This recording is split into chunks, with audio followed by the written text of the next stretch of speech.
ఈరోజు బుసాపూర్ గ్రామంలో బుసాపూర్ గత 2 సంవత్సరాలుగా కాంగ్రెస్ పార్టీ అధికారంలోకి వచ్చిన తర్వాత జరిగిన అనేక అభివృద్ధి కార్యక్రమాలపైన మాట్లాడుతూ ఒక చిన్న ప్రెస్ మీట్ ఏర్పాటు చేయడం జరిగింది. ఈ ప్రెస్ మీట్కి విచ్చేసిన పత్రికా విలేకరులందరికీ కూడా ధన్యవాదాలు తెలియజేస్తూ, నిన్న బుసాపూర్ గ్రామంలో బీరప్ప ప్రథమ వార్షికోత్సవ కార్యక్రమం జరిగింది. దానికి కాంగ్రెస్ పార్టీ పెద్దలందరూ కూడా హాజరు కావడం జరిగింది. మేము వెళ్ళిపోయిన తర్వాత అబద్ధాల హరీష్ రావు వీడికి వచ్చి అగ్గిపెట్టే మత్సాన్ని మనం పెట్టుకునే పేరుకు ముద్దు పేరుగా మళ్ళీ అగ్గిపెట్టే అవి ఇప్పుడు అబద్ధాల హరీష్ రావు అని వచ్చింది. ఆ అబద్ధాల హరీష్ రావు బుసాపూర్కి వచ్చి మాట్లాడే మాటలు ఏంటి అంటే, బీరప్ప గుడి నిర్మాణానికి SGF కింద 5 లక్షల రూపాయలు ఇచ్చినామని చెప్పింది. మేము ఒక్కటే హరీష్ రావుకి ఈ ప్రెస్ మీట్ సందర్భంగా ఒక ఛాలెంజ్ చేస్తూ ఉన్నాం. నువ్వు ఏ రోజు బుసాపూర్ బీరప్ప గుడికి 5 లక్షలు ఇచ్చినావు? ఇస్తే ఎవరికి ఇచ్చినావు? ఎవరి పేరు మీద వర్క్ నడిచింది? నువ్వు ఇచ్చిన 5 లక్షలతో ఏమేమి పనులు చేసినావు? నువ్వు ఖచ్చితంగా పూర్తి వివరణ దానిపై ఇవ్వాలని కోరుతా ఉన్నాం. మేము అధికారంలోకి వచ్చిన తర్వాత, కాంగ్రెస్ పార్టీ అధికారంలోకి వచ్చిన తర్వాత మా కుటుంబ సోదరులు అందరం దూరుకొని మా మంత్రి కొండా సురేఖమ్మ గారి దగ్గరికి వెళ్తే 28/1/2025 వాళ్ళు 5 లక్షల రూపాయలతోటి ప్రొసీడింగ్ కాపీ ఇవ్వడం జరిగింది. ఈ ప్రొసీడింగ్ కాపీలో ఇచ్చిన 5 లక్షల రూపాయలను, ఇది మొదటి విడత 5 లక్షల రూపాయలు అనేది మొదటి విడత కింద ఇవ్వడం జరిగింది. దీనిని కేదారి రోజారాణి పేరు మీద అగ్రిమెంట్ చేసుకొని, అగ్రిమెంట్ కూడా 27వ తేదీ 3వ నెల 2025 సంవత్సరంలో మేము అగ్రిమెంట్ చేసుకొని ఈ 5 లక్షల రూపాయలతోటి స్లాబ్ వేయడం వరకు జరిగింది. ఈ 5 లక్షల రూపాయలతోటి మొదటి విడతగా వచ్చిన 5 లక్షల రూపాయలతోటి మేము స్లాబ్ వేయడం జరిగింది.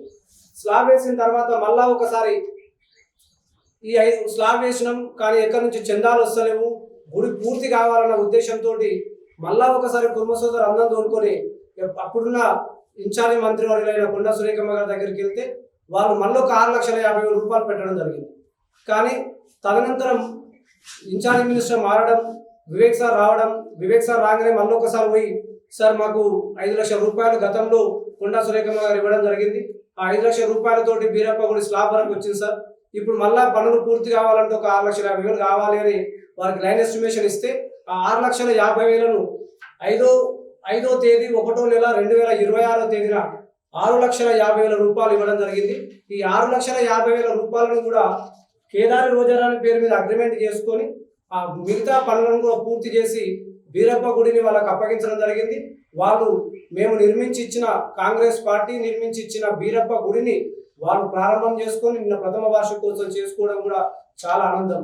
అయితే అబద్ధాలు అందరూ ఆడతారు, కానీ దేవుని మీద ప్రమాణం చేసి అబద్ధాలు ఆడడం అనేది కేవలం కేసీఆర్ కుటుంబానికి మాత్రమే వస్తుంది. ఆ రోజు యాదగిరి గుట్ట పోయి ఇట్లా చేస్తా అట్లా చేస్తా అని చెప్పడం, వేములవాడ పోయి ఇట్లా చేస్తా అట్లా చేస్తా అని చెప్పడం, ఇవాళ బుసాపూర్కి వచ్చి నువ్వు ఇయ్యక ముందుకే ఇచ్చినా అని చెప్తా ఉన్నావు. మరి నువ్వు ఒకటే ప్రశ్న ఏంటంటే, నువ్వు ఇచ్చిన 5 లక్షల రూపాయలతోటి ఏం పనులు చేసినావు? ఇక్కడ బీరప్ప గుడికి నువ్వు 5 లక్షల రూపాయలు ఎందుకోసం ఇచ్చినావు? ఎవరి పేరు మీద అగ్రిమెంట్ చేసినావు? ఎట్లా చేసినావు అన్నది ఒకసారి దానిపైన పూర్తి వివరణ ఇవ్వాలి. లేని ఎడల ఎట్లయితే నువ్వు CMRF దొంగ చెక్కులు 150 కోట్ల CMRF చెక్కులు తిన్న నువ్వు ఇవాళ మా బీరప్ప గుడికి సంబంధించిన 5 లక్షలు కూడా నువ్వే తిన్నావని నేను ఈ సందర్భంగా గట్టిగా చెప్తా ఉన్నా, బల్లగుద్ది చెప్తా ఉన్నా. ఎందుకంటే నువ్వు అబద్ధాలు ఆడడంలో నెంబర్ 1, పైసలు దొబ్బితినడం కూడా నెంబర్ 1 కాబట్టి నీకు ఈ సందర్భంగా ఆ 5 లక్షలకు సంబంధించిన పనులు ఏవైతే నువ్వు SGF కింద ఇచ్చినా అంటున్నావో, ఎవరి పేరు మీద అగ్రిమెంట్ చేయించుకున్నావు, ఆ 5 లక్షలతో ఏమేమి పనులు చేసినావో 48 గంటలలో నువ్వు పూర్తి వివరణ ఇవ్వకపోతే ఇదే ప్రెస్ మీట్ సందర్భంగా మళ్ళా కూడా చెప్తా ఉన్నాం, ఆ 5 లక్షలు అయితే నువ్వన తిని ఉండాలి, లేకపోతే నీ పేరు చెప్పుకొని ఇక్కడ ఉన్న కొంతమంది గ్రామ శాఖ కావచ్చు, మండల శాఖ కావచ్చు, వాళ్ళని తిని ఉండాలి. మీరు ఎందుకంటే మీరు చేసేది స్కామ్ ప్రభుత్వం, మీరు ఉన్న పార్టీ మొత్తం దొంగల పార్టీ కాబట్టి మీకు సంబంధించిన మనుషులు 5 లక్షల రూపాయలు తిన్నారని కూడా ఈ సందర్భంగా నేను తెలియజేస్తా ఉన్నా.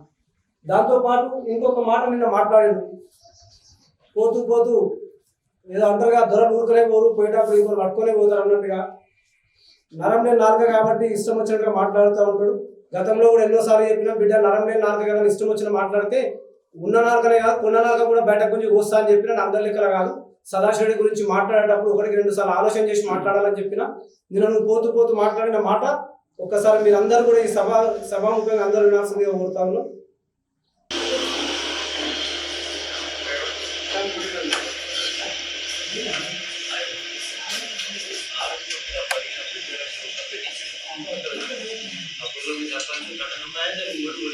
చాలా కంట్రిబ్యూషన్ ప్రతిసారి నేను వేస్తా అంటాడు 3 years కొన్ని రేట్లలో చెప్పకు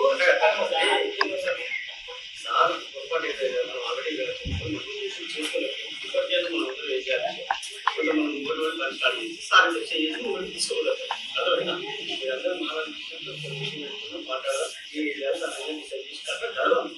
మనకు కూడా స్వయంగా ఉండాలని చేయాలనేది అర్థమైనా అడుగుడు తోడు కాదు చేయాలనే తపన ఉండాలి 20 లక్షలు 3 సార్లు కంట్రిబ్యూషన్ 3 సార్లు వేస్తా అంటాడు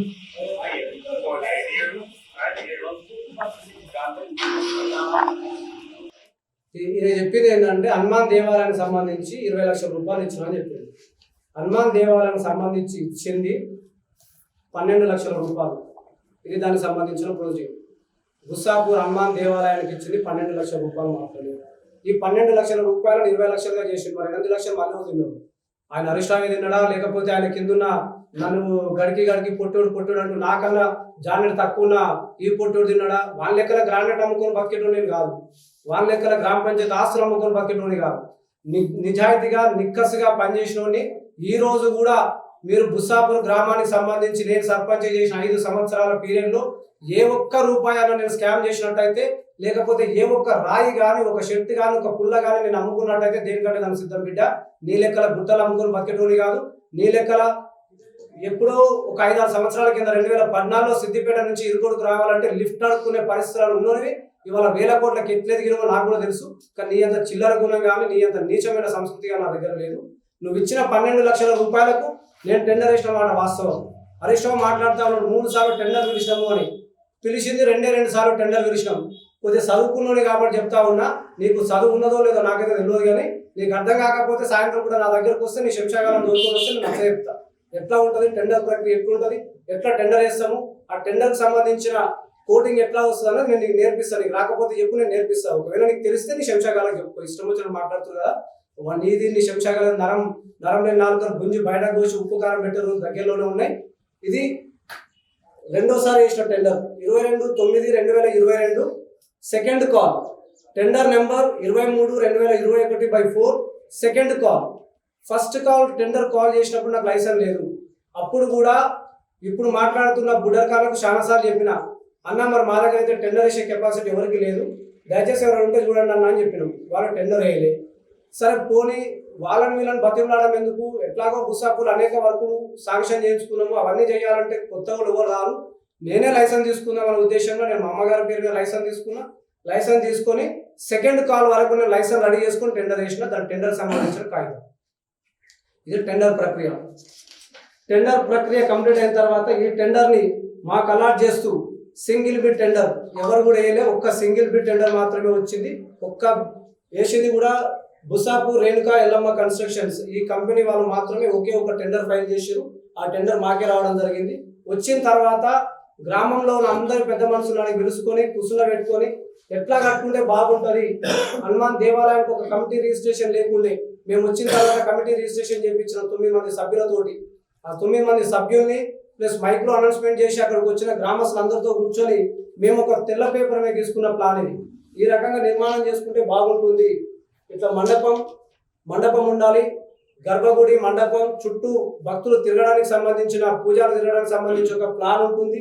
దీని పక్క పంట ఒక రేకుల షెడ్డు, హనుమాన్ మాల వేసినప్పుడు కానీ, అయ్యప్ప స్వామి మాల వేసినప్పుడు కానీ భక్తులు అక్కడ నిద్రించడానికి, వంట చేసుకోవడానికి సంబంధించి ఒక ప్లాన్ గీసి ఈ ప్లాన్ని సంగారెడ్డికి ఒక 20 సార్లు తిరిగినాం.